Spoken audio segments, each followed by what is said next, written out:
Hi, I am Professor Dr. Prabodh Kumar, orthopedic surgeon. Today, I would like to talk about why medial compartment of knee is affected more in osteoarthritis. In our routine practice, when old people are coming to us with knee pains, naturally we suspect osteoarthritis.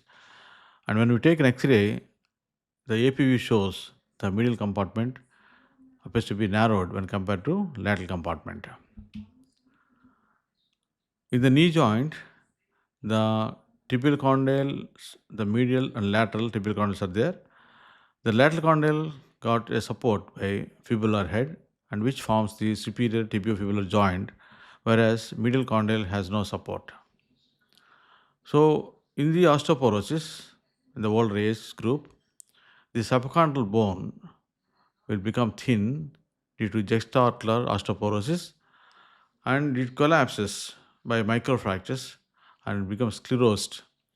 And this changes causes the changes in the architecture of the medial condyle tibia. So this increases the peak adduction moment, which lead to deviation of mechanical axis. So this subchondral bone collapse lead to altered shape in the medial condyle tibia, and the tibial plateau also tilted, and it gives picture in the X-ray as if it is narrowed. So why the medial joint space is narrowed? Is it really due to cartilage damage? Let us see. The main change is happening in the medial condyle tibia than cartilage. In fact, subchondral bone attenuates about 30% of loads through joints, while cartilage attenuates only 1.3% of them. So, due to subchondral bone collapse, medial condyle shape is altered and tibial plateau surface is tilted medially and posteriorly. Hence, in AP view of the knee shows medial joint space appears narrowed. Here, if you see the normal X-ray of the knee APU, the joint space is very good. The condyles of the tibia, the medial condyle, lateral condyle, they are convex in shape. So no subchondral sclerosis, no osteoporosis is good. Bone density is good. Bone stock is good. In the older age group, where there is juxtaocular osteoporosis and sarcopenia, the load bearing capacity of the knee joint will be reduced. So the thinned out subchondral trabeculae they get collapsed, and the you see here the convex shape of the medial condyles is converted into concave, and due to tilt of the tibial plateau, the medial joint space appears to be narrow. So, is it due to really due to cartilage damage or bone damage? How to know that? So, when the middle compartment is reduced, naturally we think that there is cartilage damage and the medial joint space get narrowed. So, in this picture, this 55 years old lady X-ray shows almost complete loss of cartilage space in the middle compartment, and the lateral compartment appears to be also narrowed but better when compared to middle compartment. With this, we conclude that it is a gross or severe degree of osteoarthritis. But the same patient, when we take Rosenberg view, that is by taking 30 degrees flexion view, adequate cartilage thickness can be viewed.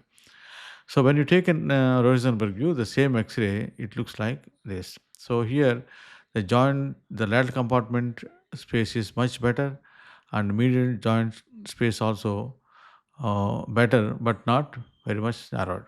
It may be due to thinning of the cartilage, and also still the altered shape of the medial condyle of the tibia. So Rosenberg view is a must to assess the damage of the joint, especially the inner aspect of the joint. So I will show you one example. This is 51 years old lady complaining of pain in the knee joint, and when I take an X-ray, there was subchondral sclerosis here, and the osteophytes are formed. The middle compartment appears to be narrowed when compared to lateral compartment, And the tibial plateau also appears to be tilted downwards. Okay, so this patient I treated conservatively, that is by unloading of knee joint, by supporting the knee, by giving braces, and lifestyle modification by telling the patient not to stand for longer time, and not to walk for long distances, and don't squat, and do quadriceps exercise regularly to strengthen the muscle, and protein rich food and dietary calcium are given, and vitamin D3 and ibandronic acid supplementations are given, and an injection teriparatide is given for about 6 months. So after 3 months, the X-ray was taken of the joint, and you can see the difference between this and this. So here the joint space appears to be much better, and the subchondral sclerosis also reduced. The shape is also altered.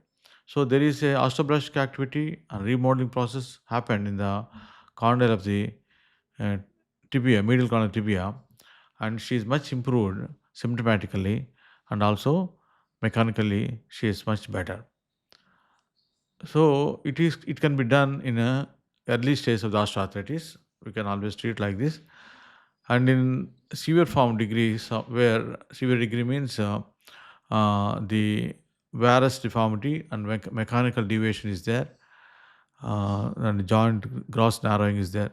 So when patient comes to us like this with gross varus and mechanical deviation, so I go with a uh, knee saving procedures, and I do open weight jaw and remove the entire subcondylar sclerosis, and I pack this with a fresh cancellous bone, and support this open weight jaw by tricortical graft. You can see that immediate post-op CM picture. The spaces are very much open like this. So if you think this space is because of the cartilage, you can see the cartilage is very good. So the main change is happening in the medial corner tibia, but not in the cartilage. So the narrowing of joint space, especially medial side, it is mainly because of the uh, altered structure of the medial condyle of tibia. So that is one which producing this gross narrowing of the medial compartment of the knee joint. Thank you. Take care.